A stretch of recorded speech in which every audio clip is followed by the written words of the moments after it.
Alright, Assalamualaikum warahmatullahi wabarakatuh. So 3.2.1 is explaining the meaning of arguments and differentiate between deductive and inductive argument. So dalam argument dia ada two types. So the first one is deductive argument. The second one is inductive argument. So dalam arti kata lain, kalau senang nak faham, deductive argument ni adalah proses yang kalau kita dah ada formula, kita keluarkan jawapan. Ataupun kita dah ada general conclusion, so kita keluarkan specific conclusion. Okay, nanti kita akan go to contoh selepas ni. While inductive argument pula adalah proses yang daripada general ataupun observation yang kita buat, dan lepas tu barulah kita keluarkan formula ataupun conclusion. So daripada general kepada specific. Okay, so sekarang kita akan tengok contoh. So, dan bezakan macam mana satu adalah induktif, satu lagi deduktif. So, deduktif adalah proses daripada spesifik ataupun formula kepada jawapan. Manakala induktif daripada general kepada spesifik ataupun conclusion tu akan ada formula ataupun kesimpulan.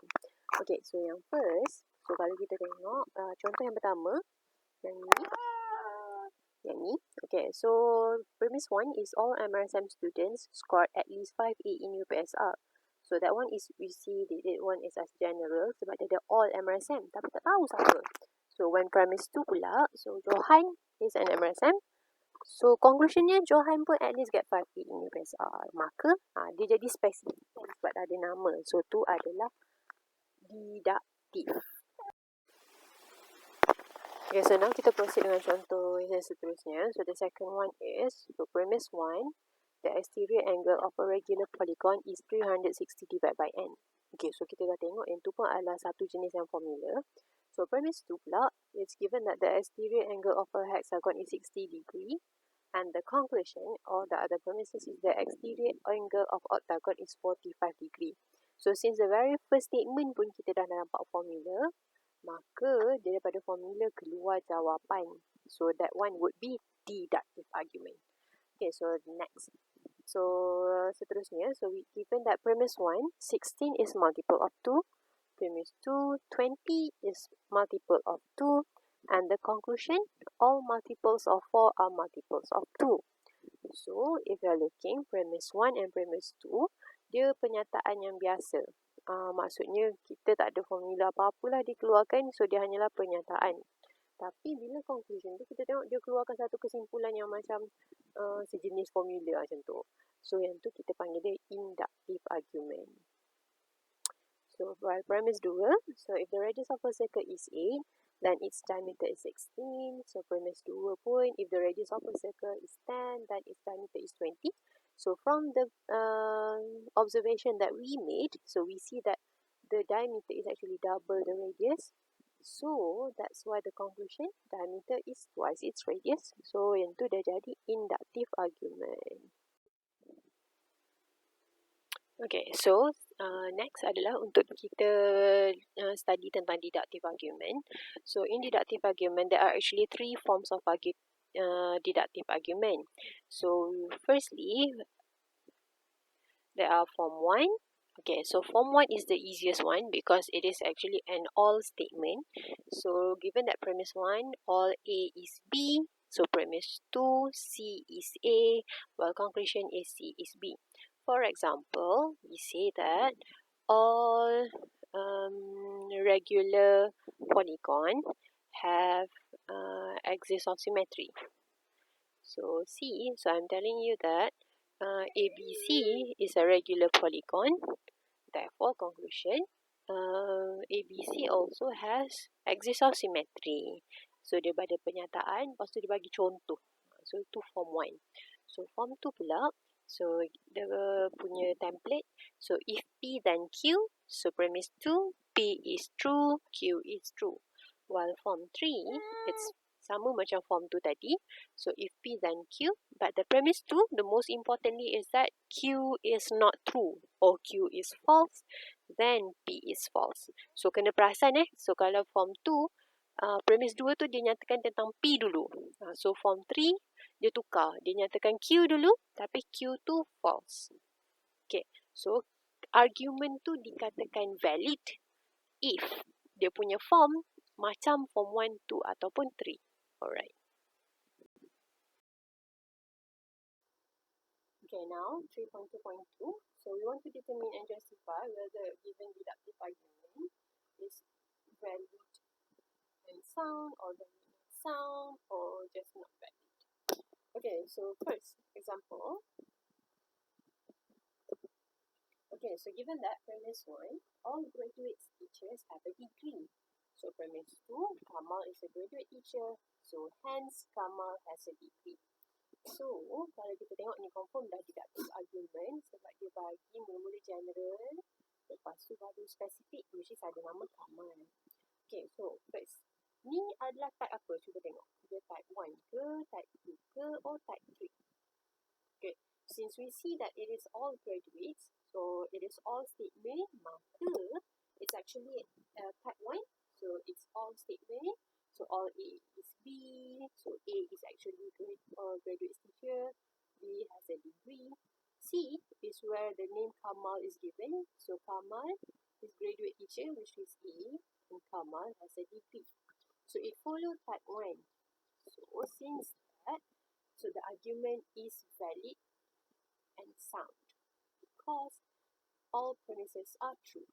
Okay, good.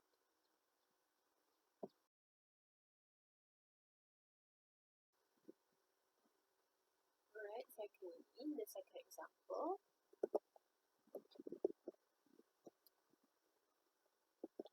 okay, so it's given that premise 1, if n is equal to 0, then 2 power of n is equal to 1. So premise 1 tu betul kan?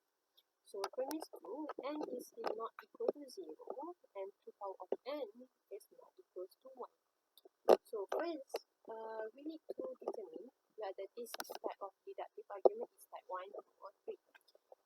So it's definitely not type 1 because it is not an all statement. So it's either type 2 or type 3. So we know that P is actually n equals to 0. So premise 2, n is not equal to 0. So that means the statement is P is false. And the conclusion given is also Q is false. Okay, so this type of things is none, either type 1, type 2, or type 3. Since it is not either of the 3, that's why this argument we say it as not valid because it does not comply with the valid form of deductive argument. Faham tak?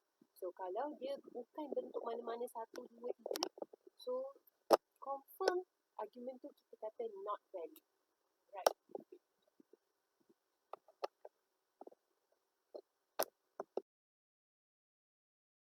Okay, secondly, right, so premise 1, given that if M is a regular hexagon, then M has an interior angle. The interior angle of M is 150. Well, premise 2, so we say that M is a regular hexagon, and the conclusion M has interior angle. Okay, sama macam sebelum ni. First thing first, kena tahu type dulu. Okay, so kita tengok, of course dia bukan type 1 sebab dia bukan all statement. So, if then, mesti type 2 ataupun type 3.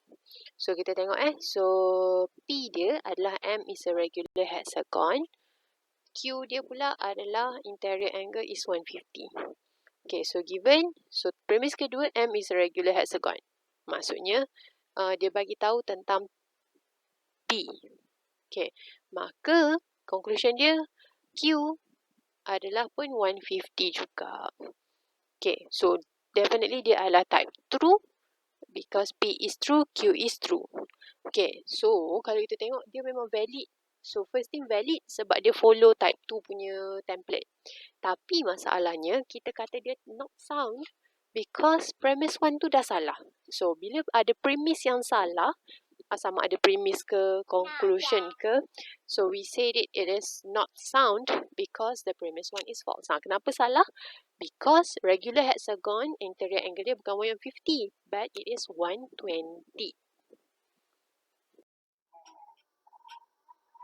Okay, so next kita move on to inductive argument. So in inductive argument, we need to determine whether it is a strong argument, and cogent. Okay, so in inductive argument, so first thing first, we need to look at the conclusion. So if the conclusion is true, then we say it as a strong inductive argument. And kalau dia dah false conclusion, then it falls under weak argument. So then if it is a strong argument, then if all the premises are true, then we say it as cogent. And if there is actually one premise that is false, so that is not cogent. So on the second category, if this has a false conclusion, definitely the statement is not cogent. Okay, so first we are looking at the examples to justify whether the argument given is strong or weak, and if it is strong, is it cogent or not cogent. So first example. Okay, premise 1, 4 can be written as 2 times 2 where 2 is a prime number. Premise 2, 12 can be written as 2 times 2 times 3 where 2 and 3 are prime numbers. Premise 3, 50 can be written as 5 times 5 times 2 where 2 and 5 are prime numbers. And the conclusion from all the premises is all numbers can be written as a product of prime numbers. Okay, first thing first, we need to look at the conclusion and decide whether it is true or false. Okay, semua nombor boleh ditulis sebagai hasil darab nombor perdana. Betul, tu pernah belajar waktu tingkatan 2. Okay, so the conclusion is true. So if it is true, then that means our argument is strong. Then to check whether it is cogent or not, we need to check all the premises. So premis 1 betul, premis 2 betul, premis 3 pun betul. Therefore, this argument is strong and cogent because all premises and conclusion are true. Next, let's look at another example. Okay, so now our premise 1 given is x equals to 20 is the supplementary angle of y equals to 70. Okay, supplementary angle tu kita dah pernah belajar waktu form 1, lines and angle. Premise 2, x equals to 30 is the supplementary angle of 150. Premise 3, x equals to 40 is the supplementary angle of y equals to 140. So the conclusion given, the supplementary angle, is when x plus y equals to 180. So conclusion tu betul ke salah?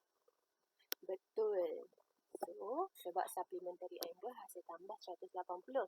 Complementary angle hasil tambah 90. So bila conclusion is true, so the argument is strong. Next, check all the premises. Semua premis tu betul ke ada yang salah? So daripada premis 1, 20 tambah 70 sebenarnya 90. So premis 1 tu salah. So that's why it is strong but not cogent because premise 1 is false. Okay, are we clear in this example? Alright, next. Last example, so given premise 1 is 2 squared is divisible by 2, premise 2 cubed is divisible by 2, premise 3 2 power of 4 is divisible by 2, and our conclusion is 2 power of n is divisible by 2. Okay, so conclusion tu kena fikir betul-betul dulu. Sebab we know that if 2 power of 0 equals to 1, and it is not 1 is not divisible by 2. So therefore our conclusion is false. Hence, since our conclusion is false, we have a weak argument and definitely not cogent. Alright, simple. So first, we need to remember we need to check the conclusion first. Is it true or false? If it is true, then it is a strong argument. And then we need to check. If it is a strong argument, we need to check all the premises. Kalau ada premis yang salah, maka dia not cogent. Okay, so this is the whole conclusion about argument. So argument ada dua jenis, deductive dengan inductive. So deductive tadi, cara senang kita nak faham adalah deductive daripada formula dapat jawapan. Okay, so deductive argument, we need to determine whether it is valid or not valid. So kalau dah valid, kena check dia sound ke not sound. So Kalaulah dia follow semua type 1, type 2, type 3, maka dia valid. Tapi kalaulah our premise ataupun conclusion ada yang salah, then it is not sound. So, deductive argument dia not valid kalau bentuk yang ditulis bukan macam form 1, 2 atau 3. Okay, clear. Next, inductive argument yang baru je tengok tadi. So, kita ada strong ataupun weak argument. So, kalau strong adalah conclusion yang betul. So, bila conclusion betul, nak tahu dia cogent, kita kena tengok semua premise tu ada betul ke salah.